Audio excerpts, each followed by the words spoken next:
So the key highlights of information lifecycle management is to first is to devise the ILM policy, means information lifecycle management policy in your organization.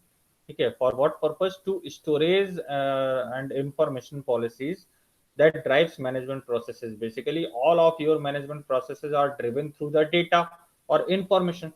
So you need to collect the data, you need to process the data, and you need to archive or store the data for further use. Okay, so basically you need to draft the storage and information policy in your organization. So basically you need to create an ILM policy for that. Okay, next is what ILM operational. So what is this? It includes backup. ठीक है, data का backup आप कब कितनी frequency में लेते हैं? जैसे आप होता है ना व्हाट्सएप में 7 डेज है ना, या डेली आप उसको बैकअप लगा देते हैं ना। तो बैकअप में क्या होता है कि जो भी आपका डेटा है वो क्लाउड में चला जाता है। ठीक है, तो फर्दर जैसे मान लीजिए आपकी डिवाइस है वो किसी भी दिन क्रैक हो गई या कुछ ऐसा हो गया कि आप उस डिवाइस को रिट्रीव नहीं कर पा रहे हैं, तो आप दूसरी डिवाइस में जैसे ही आप अपनी आईडी और पासवर्ड पुट करेंगे तो उसके बाद आप उस डेटा को एक्सेस कर पाएंगे। तो what is that? That is ILM operational.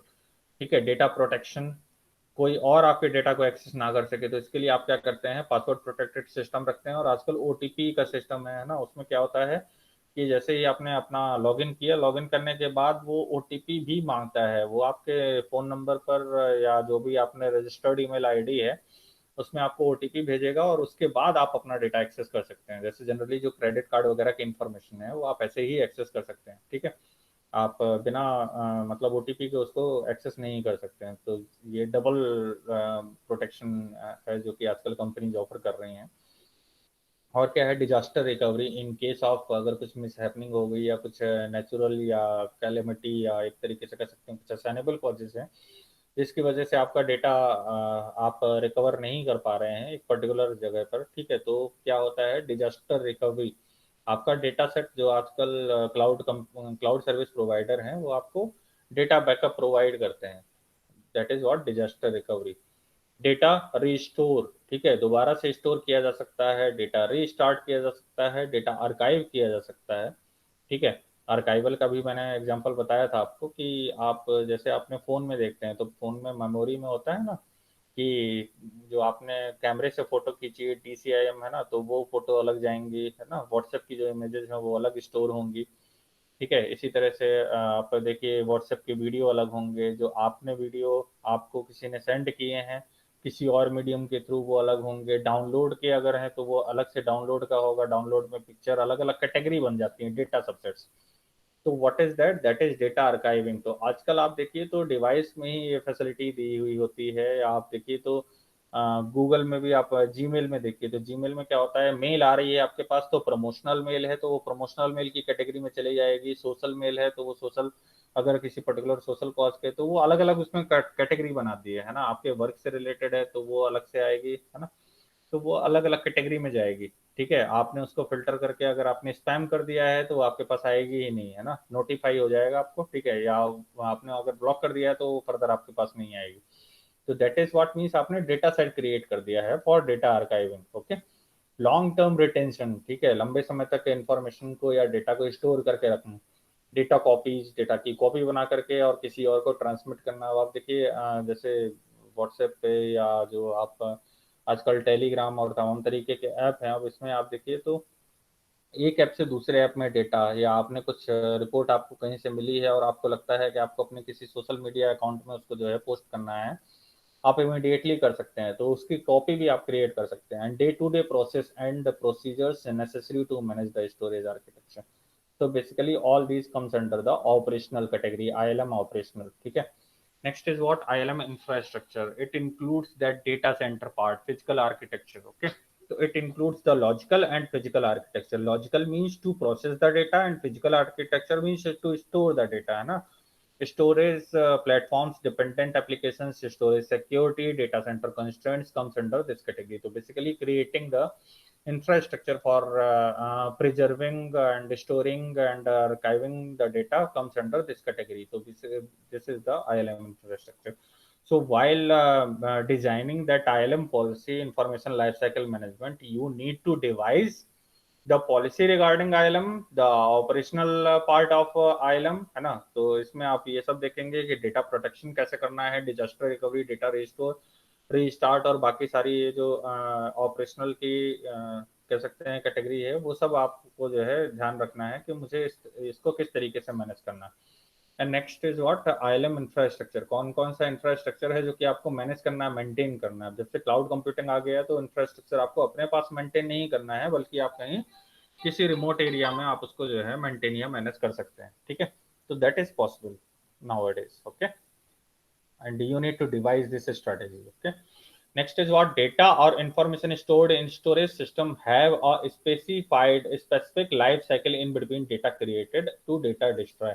और बेसिकली आज के टाइम में क्या है, डेटा और इन्फॉर्मेशन जो भी आपने अपने स्टोरेज सिस्टम में रखा है उसके लिए एक स्पेसिफिक लाइफ साइकिल है जो कि आपने बना रखी है ना, कि किस टाइम पर डेटा क्रिएट होगा और किस टाइम पर डेटा डिस्ट्रॉय होगा। जैसे अभी मैंने बताया कि ट्रैश पर आप क्या करते हैं, जैसे डिलीट किया आपने, डिलीट करने के बाद ट्रैश में वो 30 डेज रहेगा, जिस डेट पर आपने डिलीट किया है उस डेट से 30 डेज तक वो वहां पर मेंटेन रहेगा, और जैसे ही 30 डेज होंगे तो ऑटोमेटिकली डिलीट हो जाएगा, ठीक है। तो what is that, that is means एक तरीके से आपने स्पेसिफिकली डिसाइड कर रखा है कि हाँ 30 दिन हो गए, 30 दिन का लाइफ साइकिल है, उसके बाद वो खत्म हो जाएगा डेटा। तो आज के टाइम में ऐसा पॉसिबल है। ILM is used to apply certain policies to effective information management. तो बेसिकली इफेक्टिव इंफॉर्मेशन, आप देखिए इंफॉर्मेशन भी हर एक के काम की इंफॉर्मेशन सारी इंफॉर्मेशन नहीं होती है, ठीक है। सप्लायर को जो इन्फॉर्मेशन देंगे क्या वही सेम इन्फॉर्मेशन आप कस्टमर को दे सकते हैं, या जो कस्टमर को इन्फॉर्मेशन दे रहे हैं क्या वही सेम इन्फॉर्मेशन आप डिस्ट्रीब्यूटर या रिटेलर के साथ यूज कर सकते हैं, या वही सेम इन्फॉर्मेशन आप मैनेजमेंट को पसंद कर देंगे, ऐसा नहीं है, ठीक है। हर एक के लिए जो आजकल इन्फॉर्मेशन है वो भी अलग अलग है, कस्टमाइज्ड इन्फॉर्मेशन आपको प्रोवाइड करनी पड़ती है पर्सन टू पर्सन, ठीक है। अब आप देखिए जो हायरार्की है मैनेजमेंट की, उसमें भी आप देखिए टॉप लेवल मैनेजमेंट को जो इन्फॉर्मेशन दी जाएगी और जो मिडिल लेवल को और जो लोअर लेवल मैनेजमेंट को वो भी अलग अलग होगी, ठीक है। तो उस इन्फॉर्मेशन को प्रोसेस करना उस पूरे डेटा सेट में से और उस इन्फॉर्मेशन को प्रोवाइड करना is a big challenge now days, ठीक है। तो बेसिकली इसके लिए हम आईएलएम का इस्तेमाल करते हैं, इंफॉर्मेशन लाइफ साइकिल मैनेजमेंट का।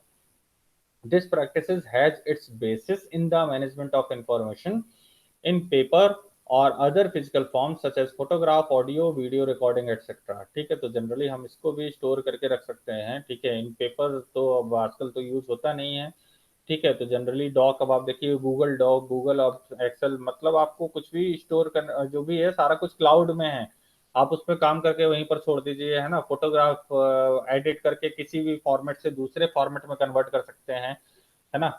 आप वर्ड जो भी आपने लिखा है उसको आप पीडीएफ में कन्वर्ट कर लीजिए, उसको आप पिक में जेपीजी में कन्वर्ट कर लीजिए, ऑडियो में कन्वर्ट कर लीजिए, वीडियो रिकॉर्डिंग कर सकते हैं, ये सब कुछ आज पॉसिबल है just because of this implementing ILM policy, है ना। तो कंपनीज जो है वो भी इसमें आपको काफी हद तक फैसिलिटेट कर रही हैं, ठीक है। ILM related to record management, ILM include every phase of data record from data's beginning to the end of life cycle.